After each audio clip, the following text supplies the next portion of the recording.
Good morning, students. Hope you all are fine and doing well. Today is your science class, so all of you please open your science book. Today we start a new topic.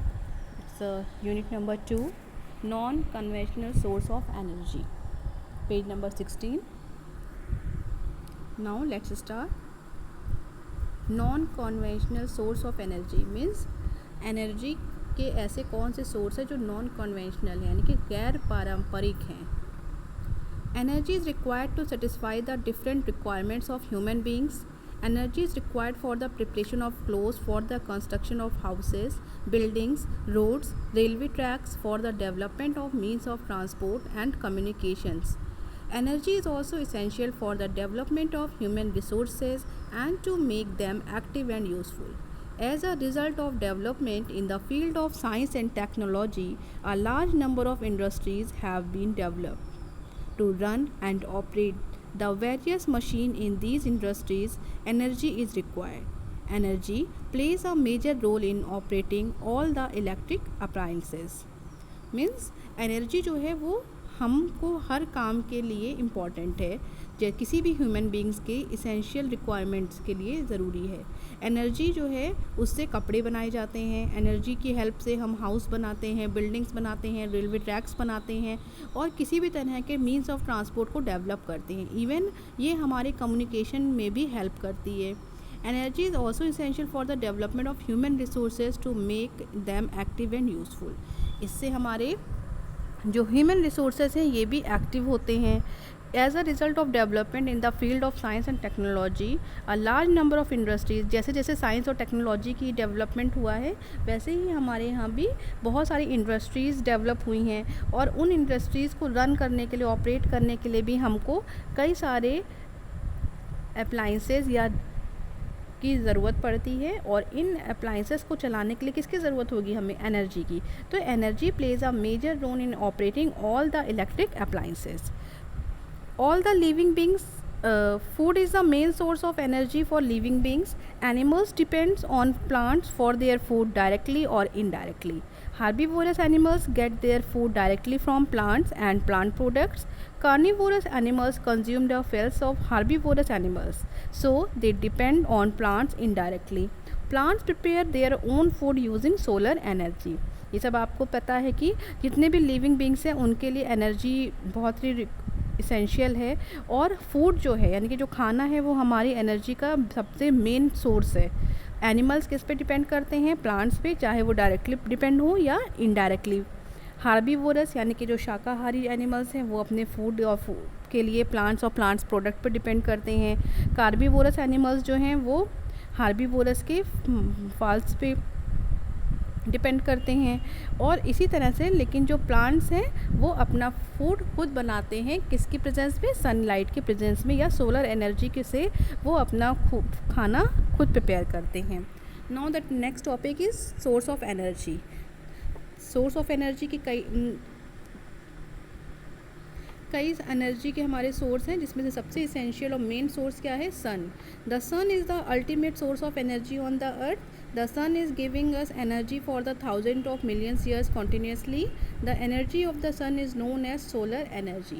जो सन है आपको पता है जब से पृथ्वी बनी है, जब से ब्रह्मांड है, तब से सन है हमारे पास है और अपनी रोशनी और लाइट हमको हमेशा दे रहा है. उससे हमको ऊर्जा भी मिल रही है और प्रकाश भी मिल रहा है और अभी तक मिलता जा रहा है.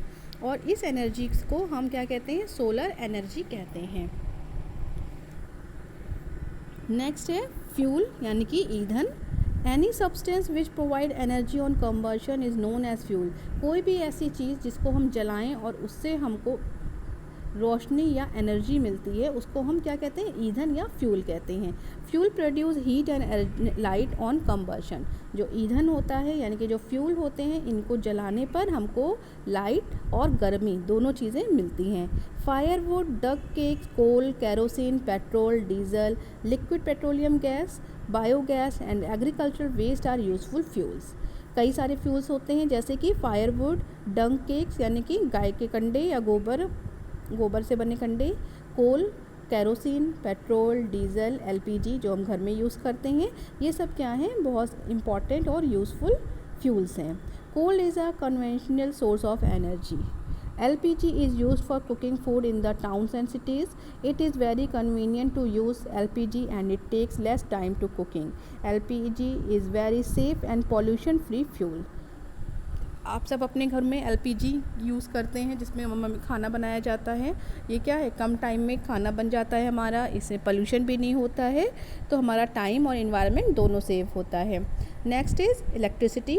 Electric energy is used for operating various machine in industries, for lighting in homes and offices, for operating television, refrigerator, fan, cooler, air conditioner, etc. Electric energy क्या है, इससे हम अपने घर की मशीन और ऑफिस की मशीन चलाते हैं. कोई भी लाइट का काम है या टीवी है, रेफ्रिजरेटर है, फ़ैन है, कूलर है, एसी है, ये सब चलाने के लिए हमको इलेक्ट्रिसिटी यानी कि लाइट की ज़रूरत होती है. Electric energy is obtained from various types of power plants, that is thermal electricity power plants, hydroelectricity power plants, nuclear power plants.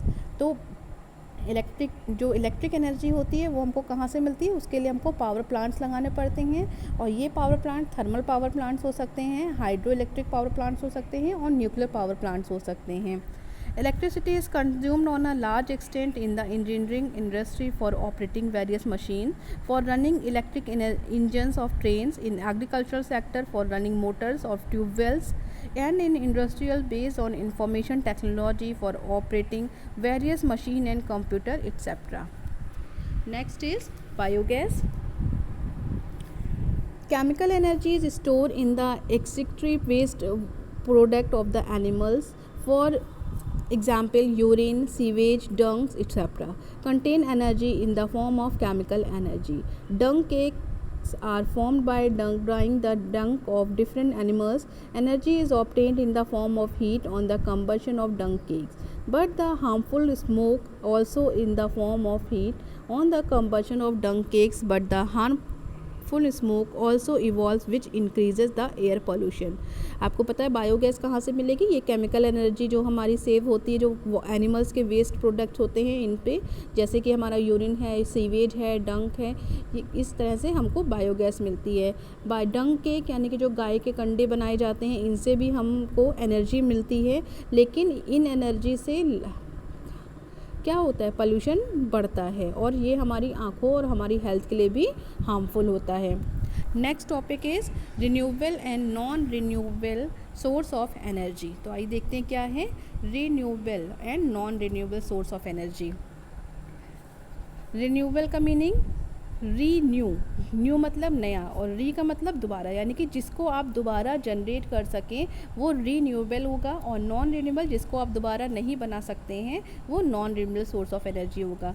तो first is non renewable sources क्या हैं, petroleum products like diesel, petrol, kerosene, natural gases etcetera and coal are non renewable source of energy. जितने भी आपके petroleum products हैं like diesel, petrol, kerosene, natural gas, coal, ये सब क्या हैं, आपके नॉन रिन्यूएबल सोर्स या कन्वेंशनल सोर्स ऑफ एनर्जी हैं.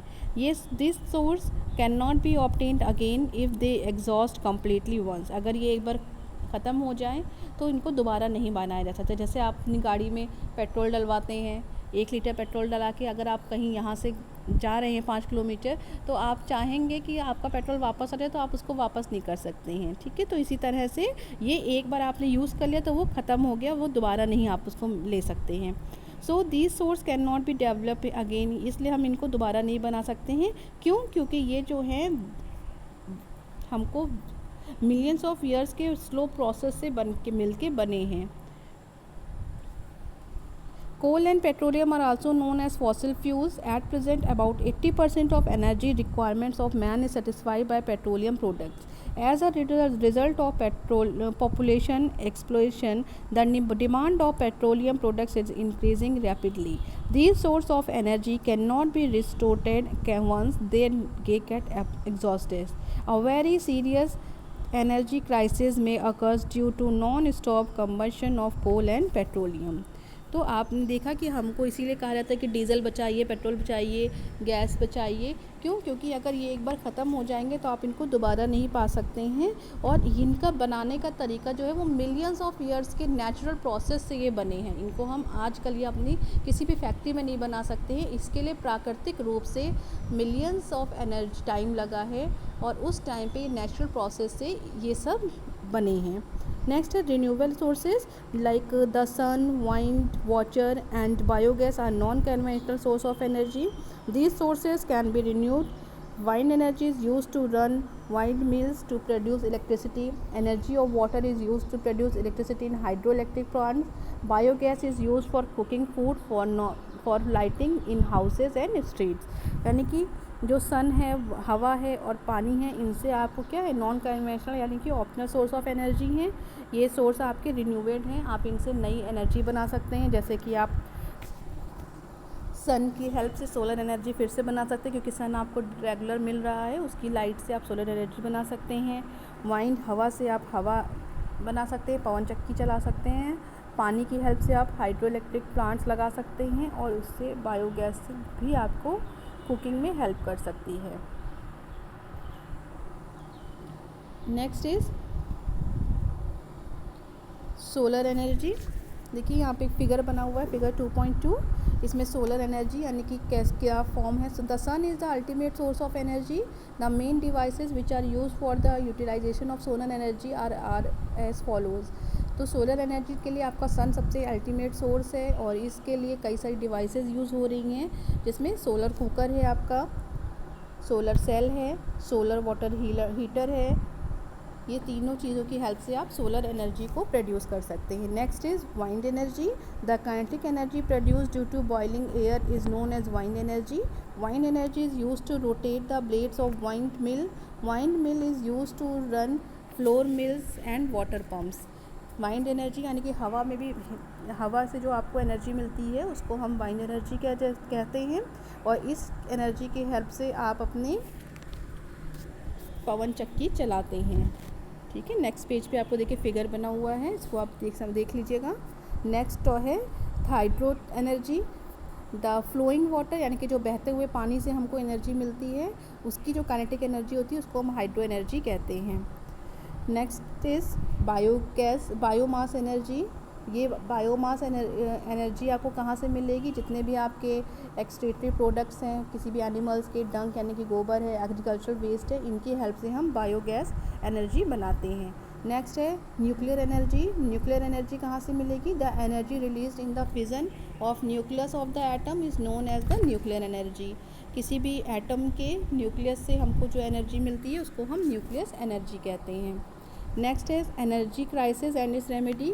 अगर एनर्जी की क्राइसिस हो जाए तो क्या करना होगा और उससे बचाव के क्या लक्षण हैं, ये आपको यहाँ पे कुछ पॉइंट्स में दे रखा गया है, इनको आप पढ़ लीजिएगा। Okay student, it is all about your lesson. इसको आप फिर से पढ़ेंगे, समझेंगे और अगर आपको कोई डिफ़िकल्टी आती है तो आप उसको डिस्कस करेंगे। Have a nice day, take care, bye.